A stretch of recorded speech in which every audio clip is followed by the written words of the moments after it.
নমস্কার বন্ধুরা, তোমরা কেমন আছো? আশা করি তোমরা সবাই খুব ভালো আছো আর সুস্থ আছো। আর আমরাও খুব ভালো আছি। আর আমি রুনা, আমি তোমাদের সামনে আর একটা নতুন ব্লগ নিয়ে চলে এসেছি।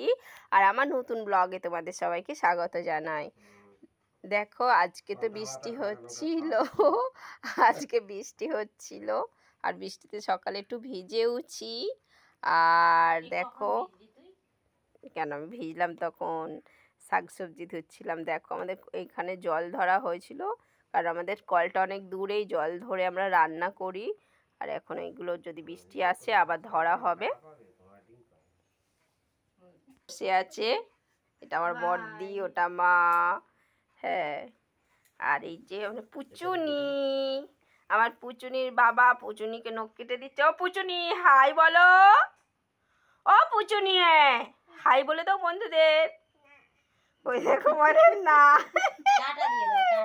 টাটা দাও বন্ধুদের, টাটা দাও। টাটা। এবার চলে যাব রান্নাঘরে, দেখি কিরকম রান্না হচ্ছে। দেখো, এটা আমার বাবার বাড়ি। বাবার বাড়ি একটু ঘুরে ঘুরে দেখাচ্ছি কি কি আছে।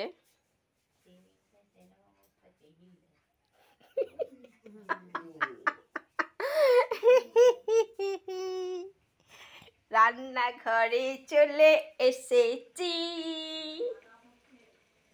দেখো রান্না হচ্ছে।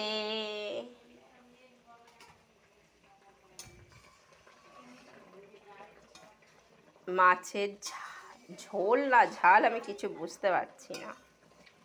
দেখো, নোনা মাছের তরকারি হচ্ছে এখানে একটা। রূপা, রূপা দেখবি, এবারে নামিয়ে নিতে হবে, না তো হবে না। আয় না, একটু দেখবি, দেখতে দোষ কি তোর? বাবার কাছে চলে যাও সোনামা। দেখছো বন্ধুরা দুষ্টুমি কেমন করছে? বাবার কাছে চলে যাও। যাবে না? একটুও যাবে না বাবার কাছে? তাহলে কিছুতে হাত দিতে পারবে না তুমি, কিছুতে হাত দিতে পারবে না। তো মাছের ঝোলটা হয়ে গেছে। এবারে করলায়, দেখো করলা কাটা আছে, করলা ভাজা হবে। আর এই যে চিংড়ি মাছ এখানে আছে, ওই যে পুঁই শাক কাটা, চচ্চড়ি হবে। তো করলাটা আমি আগে ভেজে নেব।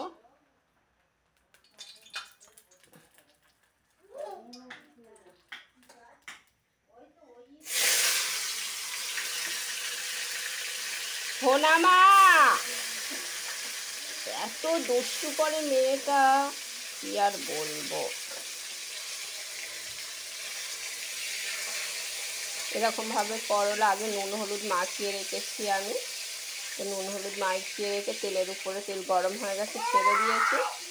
এরকমভাবে করলা ভাজলে আমার তো খুবই ভালো লাগে খেতে। তো বন্ধুরা, তোমরা কীরকম করে করলা ভাজা আগে খেয়েছো তো কমেন্ট করে জানাবে, আর কেমন লাগে।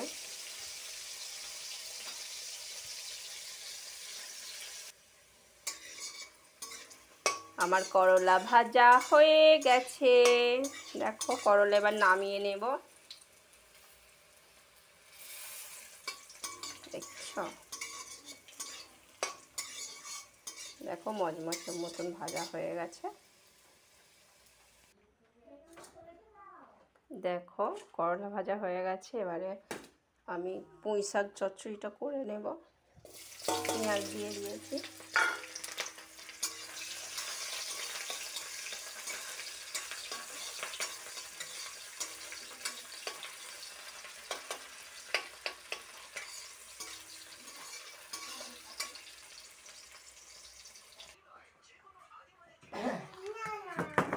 রেখে দিলাম যে মাছের ঝাল।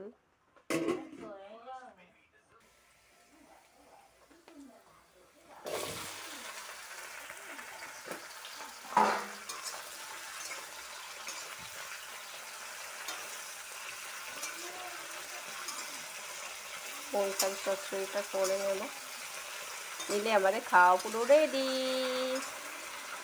স্নান করেই খেতে শুরু করে দেব। দেখো নুন হলুদ চিংড়ি মাছ সব দিয়ে দিয়েছি এর মধ্যে, গুঁড়ো লঙ্কা আর একটু স্বাদ হওয়ার জন্য একটু চিনিও দিয়ে দিয়েছি আমি। দেখো কষাচ্ছি, কষানো হয়ে গেলে জল দিয়ে দেবো। পুঁই শাক কষানো হয়ে গেছে, জল দিয়ে দেব। বাবারে বাবারে, এত ঝাঁঝ ঢুকে গেছে।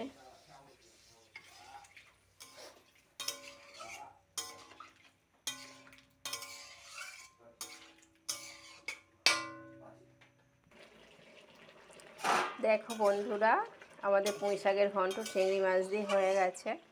তো নামিয়ে নেব, এবার স্নান টান করে খেতেও শুরু করে দেবো। তো চলো ভিডিওটা এই পর্যন্ত, আর পরের ভিডিওতে তোমাদের সাথে দেখা হবে। ভিডিওটা ভালো লাগলে লাইক কমেন্ট শেয়ার করে দিও। আর তোমরা যদি আমার পরিবারের নতুন বন্ধু দেখে থাকো তো প্লিজ একটা সাবস্ক্রাইব করে আমার পাশে থেকে। তো চলো টাটা।